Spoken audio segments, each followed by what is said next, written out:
Hey my loves, welcome back to Self-Care Sundays. Thank you much for being here. Thank you very much for tuning in every week. I love making these videos for you and I'm very excited today to talk about retouching. I'm sure if you follow me on Instagram, you've seen that I committed to not photoshopping or retouching any images that I own and create and put out there on social media, and I've been doing that now for quite a while, maybe it's 3 years, something like that anyway. But I want to kind of explain why that is so important to me, and honestly, like how damaging the effects of retouching are, how damaging they've been to myself, and just like how much those kind of images affect how we view ourselves. So I thought I would start off with an image, and you probably won't even believe this is me, but here we go. This is an image of me from when I was modeling. I was much younger. I was kind of maybe 17, so like 9 years ago, and basically these images were what I aspired to look like, even though I never could. It was so backwards. Essentially, I was being told by the modeling industry, firstly, that I was still too big.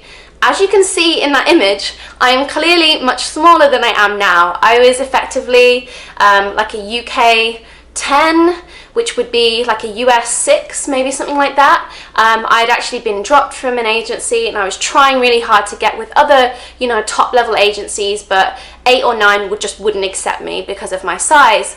And so I really wanted to look like that somehow. And I'd already done extreme measures of diet and exercise to try to achieve the body that I thought I needed to have to be a model, which was very detrimental to my mental and physical health. Hence why I now work with the National Eating Disorder Association to campaign to help others not go through that. But a key component was seeing images of other models, but then actually of myself, that was so heavily retouched that it gave me more complexes about my own body image than I already had.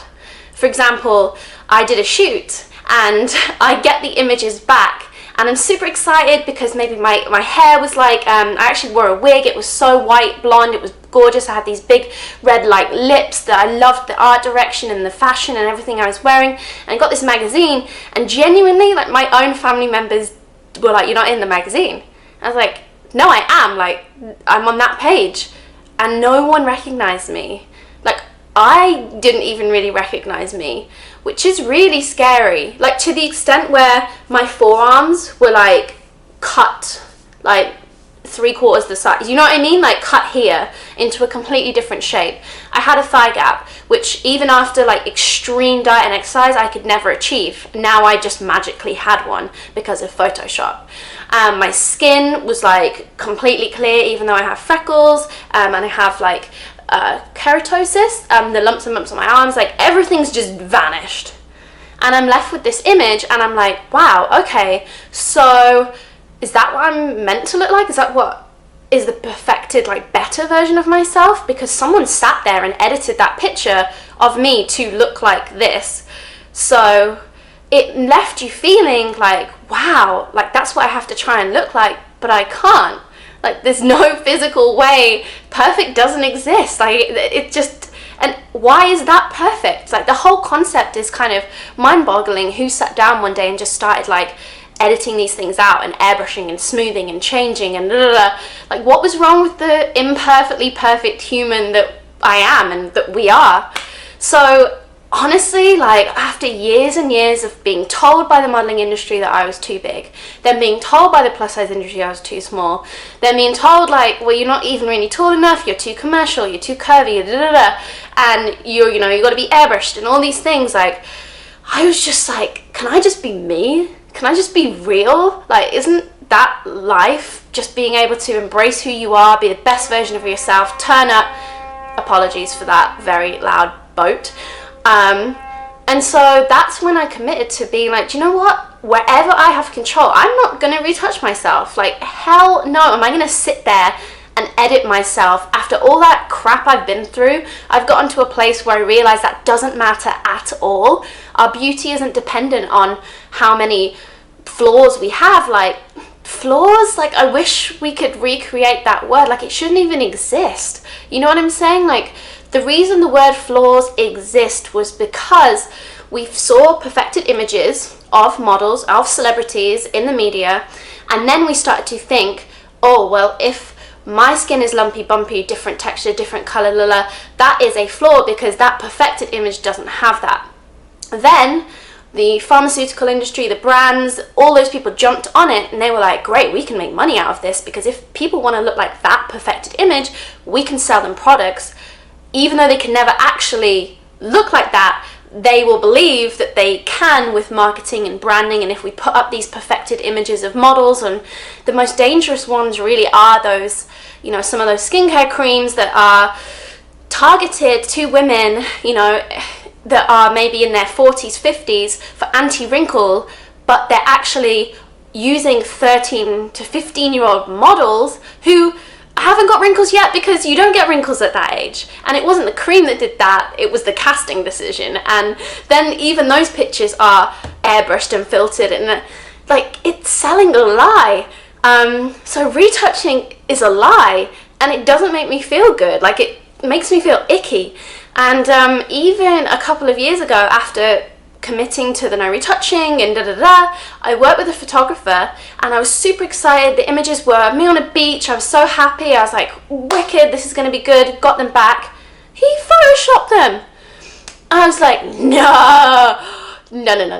So I emailed him straight away and I was like, I don't know if you remember me talking about the fact that I don't want my images retouched, but could you please send me the raw files, because that's the ones I want to post.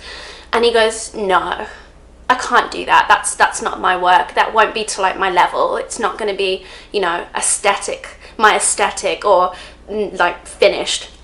I'm like, the finished product was the model, the photographer, the camera, done. Like that's all it needed to be. If your lighting's good, the model turns up, she's posing, giving it some fierceness. That's the finished product.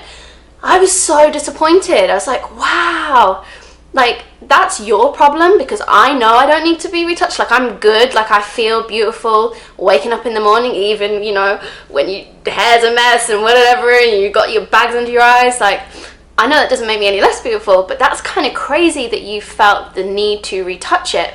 However, I do have to admit that there are photographers who see it as part of their artistic process. So there is certain exceptions in a way, because if there is responsible retouching, and I think that's how I'm going to coin this term, where you are smoothing out maybe some of the garment that, however you're sat, maybe it's super wrinkled, and maybe even then, like that's just what garments do. I don't really get why you need to do it anyway, but say if the top's clamped at the back, because things have changed a lot in the modeling industry. Before, you might have only shot 10 different looks in a day.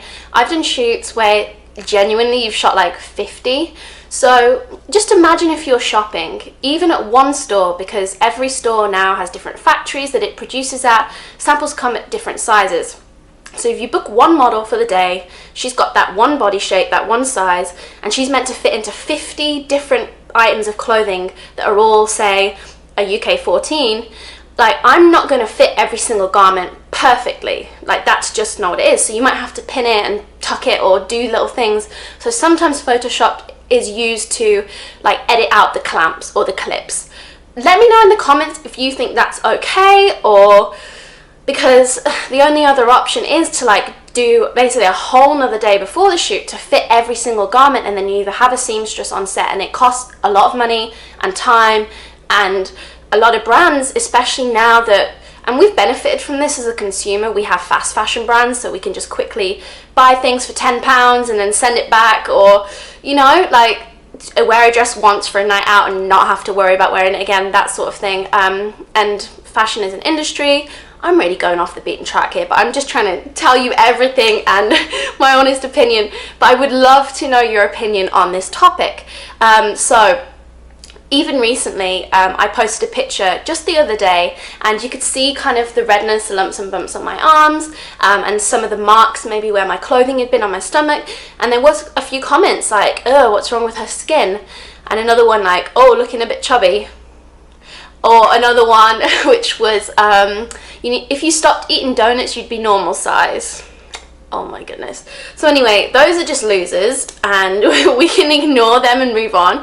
But the one that fascinated me was the skin one, because it reaffirmed to me that that person, and I think quite a few people, aren't used to seeing unretouched skin in images, especially in swim campaigns, lingerie campaigns. They're used to seeing that flawless fantasy. And you know what? We don't need to see that anymore, to be honest. That's why I'm so proud to be part of the Airy Real campaign, because we're just there in our undies, roaming around, and the aspiration is no longer to be perfect. The aspiration of images is that feeling of confidence, of happiness, of being able to be comfortable in the skin you're in. And I'm really proud to be part of like Airy's movement for trying to challenge that, and I hope you all know that too, that you know, life is not about being perfect. It doesn't exist anyway. You can't be that. So please, if you are photoshopping or retouching your images, just think twice, because you really honestly don't need to. You're already beautiful just the way you are. And from my personal experience, it just makes life harder, because you're essentially trying to, you know, or looking at images of yourself that are retouched, and maybe you think that's better than the way you actually look in real life, but it's not. And you can't be that in real life. So just stick to being the real you. You are good enough, and just shine bright and be beautiful and keep being yourself. I really hope you enjoyed this video. Thank you always for tuning into Self-Care Sundays. It's a really special day for me to just share, you know, a little bit of love and light and positivity and some truth with you all. So yeah, tune in next week. And I just, again, remember, self-care is every day, not just Sundays. This is just when I post my videos. So give this video a thumbs up if you enjoyed it, and please subscribe for more. I'm going to be creating so much more of these self-care videos for you all, because I love you and I just want to stay in touch and become connected. Okay, bye everyone. Bye.